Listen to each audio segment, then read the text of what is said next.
ओम नमः शिवाय।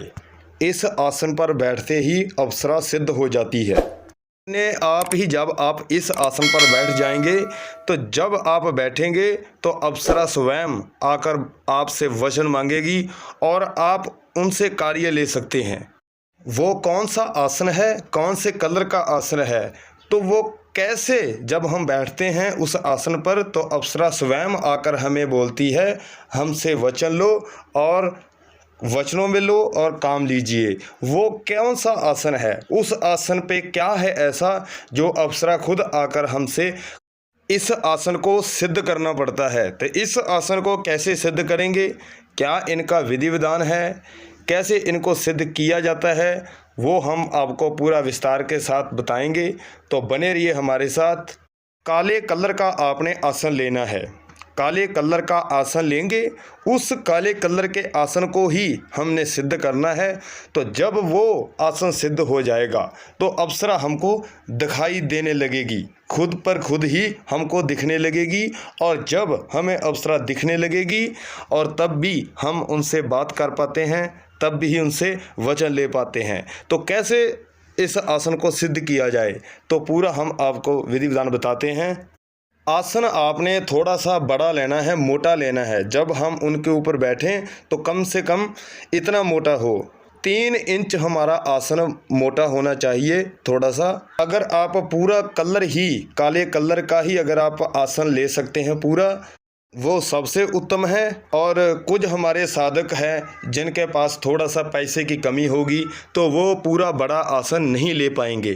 तो उन लोगों को आसन बनाने की आपने कैसे आसन बनाना है, जिन लोगों को थोड़ा सा पैसे की तंगी है और वो बड़ा आसन नहीं ले सकते हैं, तो वो आसन बड़ा कैसे बनाएंगे, उसने क्या करना है, उस साधक ने क्या करना है, जिसके पास थोड़ा सा पैसे की कमी है उसने कोई भी कलर का कंबल है उनके पास, किसी भी कलर का उनके पास अगर कंबल है तो वो क्या करें, कंबल आपका थोड़ा सा नया होना चाहिए। ऐसा नहीं है कि आप उनको जब सोते हैं तो नीचे बिछाते हो चारपाई पे, कभी ऊपर लेते हो, कभी बच्चों के नीचे बिछा दिया। ऐसा आसन नहीं लेना। थोड़ा सा आपने वो आसन लेना है जो आपने कम यूज़ किया हो।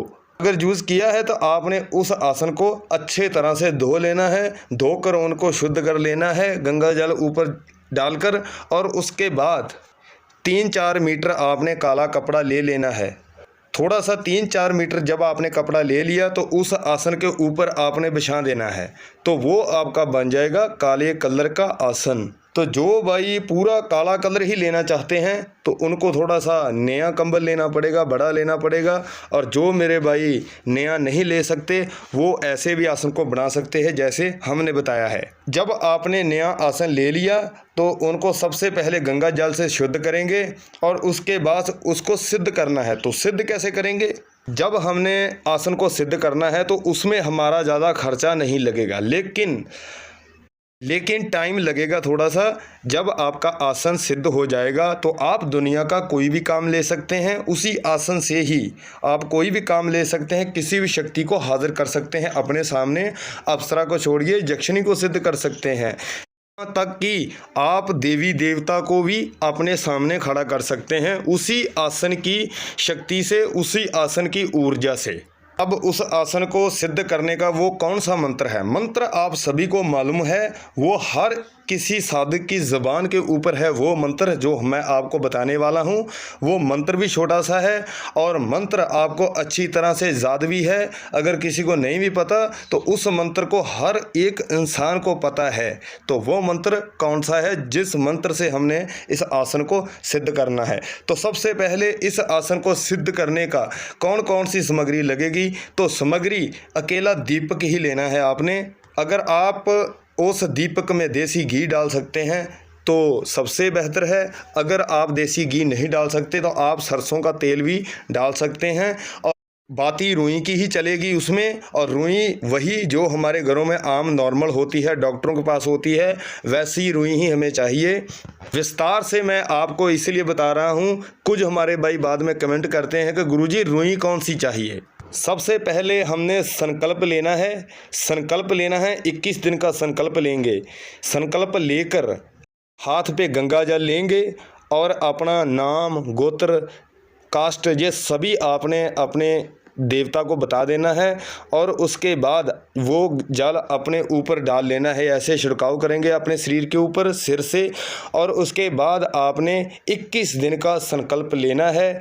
ठीक है, जब आपने संकल्प ले लिया, आज्ञा आपने उसी देवी देवता से लेनी है जिस भी देवी देवता को आप मानते हैं। देवी देवता आपका कोई भी हो सकता है, माता शेरावाली भी हो सकती है, माँ काली भी हो सकती है, कोई पीर फकंगर भी हो सकता है, काल भैरव भी हो सकते हैं, क्षेत्रपाल भी हो सकते हैं, गणेश महाराज जी भी हो सकते हैं, हनुमान महाराज जी भी हो सकते हैं, कि कोई भी देवी देवता है, जिस देवी देवता को मानते हैं आपने आज्ञा उन्हीं से लेनी है। वो क्यों? क्योंकि वो आपके घर का मेंबर है, आपके घर का गुरु है, वही आपको गंदी शक्तियों से बचाता है, वही आपके अच्छे कार्य बनाता है। इसीलिए आपके घर का जो मेन गुरु है, आपने उनसे आज्ञा लेनी है जिसकी आप पूजा करते हैं। जब आपने आज्ञा ले ली, उसके बाद आपने आसन पर बैठ जाना है, दीपक जलाएंगे। दीपक आपने जब जलाना है तो बोलना क्या है? दीपक महाराज, मैं इस आसन को सिद्ध करना चाहता हूँ, आप इस आसन को सिद्ध करने की शक्ति दीजिए और मेरी रक्षा कीजिए, इस आसन को सिद्ध करने की आज्ञा दीजिए। बस इतना बोलना है। बाद में आपने दीपक जला दिया, ऐसा बोलना है।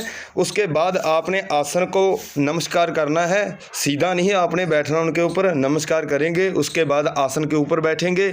जब आप बैठ गए, फिर से अपने देवी देवता से आज्ञा मांगेंगे कि मंत्र जाप करने की मुझे आज्ञा दीजिए, अनुमति दीजिए।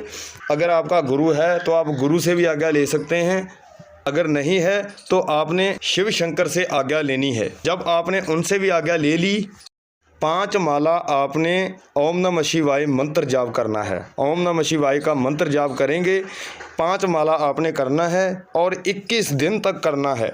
एक भी दिन आपने छोड़ना नहीं है, एक भी दिन आप गैप नहीं डालेंगे, रेगुलर करते जाएंगे 21 दिन तक। जब आपने 1.25 लाख से ऊपर मंत्र जाप कर लिया, 21 दिन के अंदर आप 1.25 लाख से ऊपर मंत्र जाप कर सकते हैं। ऐसी कोई बड़ी बात नहीं है, वो आपके ऊपर ही निर्भर करता है। आप चाहें तो आप कर सकते हैं, आप चाहें तो आप 15 दिन में भी कर सकते हैं, 21 दिन तो बहुत ज़्यादा है। ऐसे आपने रोज़ की रोज़ 5 माला आपने मंत्र जाप करना है। ओम नमः शिवाय का मंत्र जाप करेंगे। उसके बाद आपने जिस माला से जाप करना है, उस माला को आपने आसन के ऊपर रख देना है। अपने गले में नहीं धारण करेंगे, आपने उस माला को गले में नहीं धारण करेंगे, उस माला को आपने आसन के ऊपर रख देना है। कम से कम 15-20 मिनट रखेंगे। जब आपने 5 माला मंत्र जाप कर लिया उस रुद्राक्ष की माला से, और उसके बाद आपने सीधा ही उसके ऊपर रख देना है, आसन के ऊपर माला को रख देना है। 20-15 मिनट रखेंगे। उसके बाद आपने माला को उठाकर जहाँ पर रखते हैं माथा टेकर रख सकते हैं। उसके बाद नेक्स्ट दिन जैसे आपने पहले दिन किया है वैसे आपने दूसरे दिन करना है, वैसे आपने तीसरे दिन, चौथे दिन, 5वें दिन, ऐसे आपने 21 दिन तक करना है। जब आपका 21 दिन पूरे हो जाते हैं तो आपका जो आसन है वो आपको अलग अलग अनुभव देने स्टार्ट कर देगा। 6-7 दिन के बाद आपको अनुभव होने स्टार्ट हो जाएंगे। जैसे आपको ऐसे खुद पता चलेगा आपको, जब आप आसन के ऊपर बैठे होंगे तो आपको खुद पता चलेगा कि कोई ना कोई शक्ति आकर हमसे टकराती है, हमारे इर्द गिर्द घूमती है, आपको खुद पता चलेगा। जब ऐसे आपको अनुभव होंगे तो आपको पता चल जाएगा कि हमारा जो आसन है वो सिद्ध होने के चांसेस बहुत ज़्यादा बढ़ चुके हैं। आखिरी दिन में आपने, जब आपका आखिरी दिन 21वां दिन होगा, आखिरी दिन आपने क्या करना है, 5 माला पूर्ण करेंगे। जब आपने कर लिया उसके बाद आपने काली अप्सरा का मंत्र जाप करना है। 5 माला ही आपने काली अप्सरा का मंत्र जाप करना है। जिस भी अप्सरा का मंत्र जाप करेंगे आखिरी दिन में, वही अप्सरा जब आप बैठेंगे आसन के ऊपर, वही अप्सरा आपको दिखाई देगी। तो अप्सरा का मंत्र कौन सा है? काली अप्सरा प्रत्यक्षीकरण अगच्छा गच्छ स्वाहा। काली अप्सरा प्रत्यक्षीकरण अगच्छा गच्छ स्वाहा, ये मंत्र है इनका। आपने जब आखिरी दिन होगा उस दिन भी 5 माला आपने ओम नमः शिवाय का मंत्र जाप जब कर लिया, उसके बाद आपने अप्सरा का मंत्र जाप करना है 5 माला ही। तो वही अप्सरा आपके आसन के साथ सिद्ध हो जाएगी। जब भी आप आसन के ऊपर बैठेंगे उसी टाइम आपको अप्सरा दिखाई देगी। जब आपको अप्सरा दिखाई देगी तो आपने वचनों में आ जाना है, उनसे वचन ले लीजिए, आप भी उनको 3 वचन दे दीजिए। उसके बाद आप वचन थोड़ा सोच समझ कर लीजिए कि कौन कौन से लेने हैं। काली अप्सरा से आप कोई भी कार्य ले सकते हैं, लेकिन सबसे पहले आपने आसन को सिद्ध करना है। जब आपका आसन सिद्ध हो जाएगा तो अप्सरा सिर्फ और सिर्फ 5 माला से ही सिद्ध हो जाएगी, वो भी आखिरी दिन में। पीले कलर के जो फूल होते हैं उसकी आपने माला बनानी है। 21 उसमें फूल होने चाहिए। फूल छोटे भी हो सकते हैं, बड़े भी हो सकते हैं। फूल पीले ही लें, फूल कोई भी हो सकते हैं, लेकिन पीले फूल ही लेने हैं आपने। जब 5 माला आपने अप्सरा की पूरा कर लिया मंत्र जाप, उसके बाद उसके गले में धारण कीजिए। उसके बाद आपने उनसे वचनों में वचनबद्ध हो जाइए। तो नियम इसमें पहले बता दूं, नियम सभी लागू होते हैं, क्योंकि आपने आसन को सिद्ध करना है सबसे पहले, उसके बाद ही अप्सरा को सिद्ध करना है। मीट मछली अंडा बिल्कुल नहीं खाना। अगर आप शादीशुदा है तो संभोग नहीं करना जब तक साधना चलती है। दारू पीकर आपने साधना पर बिल्कुल नहीं बैठना, सख्त मनाही है जे। और मंत्र जाप करने का टाइम बता देते हैं और दिन भी बता देते हैं कि कौन सा है। सोमवार का दिन चुनेंगे और सोमवार की रात्रि काल को आपने मंत्र जाप करना है। 11 बजे से लेकर 12 बजे के बीच बीच ओम नमः शिवाय का मंत्र जाप करना है आपने। 1 घंटे के अंदर आप 5 माला कर सकते हैं, कोई बड़ी बात नहीं है। और प्यार प्यार से मंत्र जाप करना है, ज़्यादा आपने जल्दबाजी नहीं करनी। दिन आपका सोमवार का होने वाला है और मंत्र जाप करने का टाइम उसी दिन, जैसे आज सोमवार है तो सोमवार की रात्रि काल को ही आपने 11 बजे से लेकर 12 बजे के बीच बीच 1 घंटे में मंत्र जाप करना है। और रुद्राक्ष की आपने माला लेनी है जाप करने के लिए, और 5 मुखी आपकी माला होनी चाहिए। दीपक लेंगे, धूप दीप लेंगे साथ में। थोड़ा सा आपने इत्र भी लेना है। जब भी आप साधना को स्टार्ट करने लगें आपने इत्र थोड़ा थोड़ा लगा देना है। तो ख़ास करके जब आसन सिद्ध करना है तो शिव भगवान जी की फ़ोटो आपने अपने सामने रखनी है। शिव शंकर जी की फ़ोटो आपने रखनी है अपने सामने जब भी साधना स्टार्ट करने लगें, यानी कि आसन सिद्ध करने लगें। जिस माला से आपने ये पूरा आसन सिद्ध किया है, जब भी उस आसन के ऊपर बैठकर आप उस माला से 1 माला मंत्र जाप करेंगे तब भी आपको अप्सरा दिखने लगेगी। और उसके बाद आप कोई भी कार्य ले सकते हैं, उनको भोग प्रसाद दीजिए और कार्य लीजिए। जिस मेरे भाई को किसी बात का नहीं पता चला वो हमें कमेंट सेक्शन में मैसेज करके पूछ सकता है। तो लाइक शेयर सब्सक्राइब करना मत भूलिए, बाद में आप भूल जाते हो तो प्लीज़ अभी कीजिए। अब हमें इजाज़त दीजिए। ओम नमः शिवाय।